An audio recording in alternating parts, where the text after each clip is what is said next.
आप देख रहे हैं अल्फा डिफेंस हिंदी में आपका स्वागत है।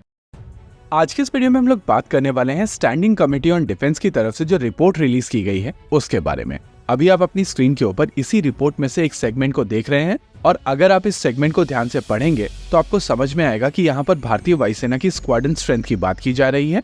इस सेगमेंट में कहा गया है कि कमेटी भारत सरकार के एफर्ट्स को एक्नॉलेज करती है, लेकिन जरूरी है कि भारतीय वायुसेना के पास में 45 स्क्वाड्रन्स हो और उस गैप को एड्रेस करने के लिए जितने काम करने हैं उसको जल्दी जल्दी किया जाए। देखिए, इन सभी चीजों में जो चीज सबसे ज्यादा इंपॉर्टेंट है वो है 45 स्क्वाड्रन्स।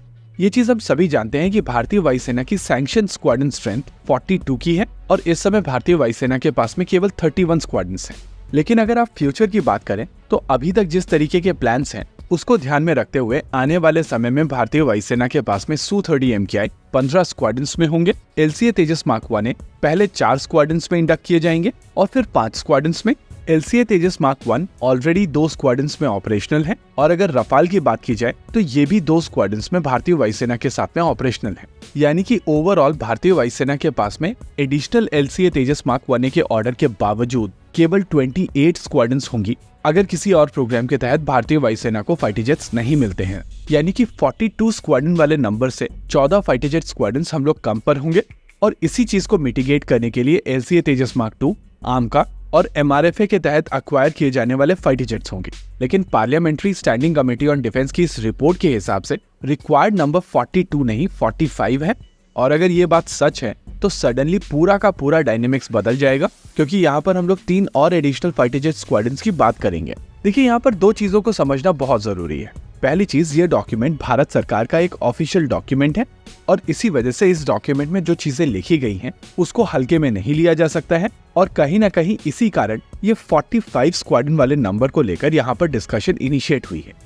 वैसे चांसेस हैं कि यहाँ पर इस डॉक्यूमेंट में कुछ गलतियां हुई हों और उनकी तरफ से 42 को 45 लिख दिया गया हो, क्योंकि अभी तक ऑफिशियली ये नंबर चेंज नहीं हुआ था और सडनली केवल एक रिपोर्ट में इस तरीके के नंबर चेंज नहीं किए जाते हैं।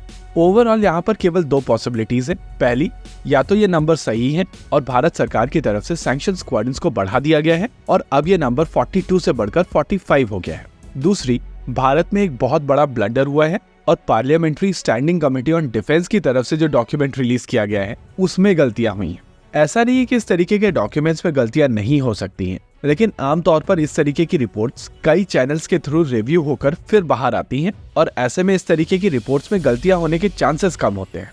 इसी चीज को कंसिडर करते हुए अगर हम लोग मान लेते हैं कि parliamentary standing committee on defence की ये रिपोर्ट पूरी तरीके से सही है और भारतीय वायुसेना के लिए 45 स्क्वाड्रन सैंक्शन कर दी गई हैं, तो उसके पीछे का अगर लॉजिक ढूंढने की हम लोग कोशिश करें तो ये logic most likely advance medium combat aircraft यानी कि आर्मका होने वाला है। देखिए, आर्मका एक ऐसी कैपेबिलिटी है जो इस समय भारतीय वायुसेना के पास में नहीं है और अगर कोई नई कैपेबिलिटी ऐड की जा रही है तो चांसेस है कि एडिशनल स्क्वाड्रन्स वहां पर सैंक्शन की जाए। लेकिन आर्मका को लेकर अगर प्लानिंग की बात की जाए तो प्लान के हिसाब से पहली 2 स्क्वाड्रन्स आर्मका मार्क 1 की होने वाली हैं और फिर फॉलो ऑन 4 स्क्वाड्रन्स आर्मका मार्क 2 की होंगी। ऐसे में केवल 3 एडिशनल स्क्वाड्रन समझ में नहीं आती हैं और इसी वजह से चांसेस हैं कि हम लोग जिस डायरेक्शन में सोच रहे हैं वो पूरी तरीके से गलत हो। देखिए, इस वीडियो का एजेंडा क्लोजर प्रोवाइड करना नहीं है। हम लोग यहाँ पर डिस्कशन इनिशिएट कर रहे हैं और जैसे जैसे समय बीतेगा और हम लोगों को ज्यादा जानकारी मिलेगी तो हम लोग बेहतर सिचुएशन में होंगे इस डिस्कशन को क्लोज करने के। फिलहाल के लिए किसी के पास में भी एडिशनल इन्फॉर्मेशन नहीं है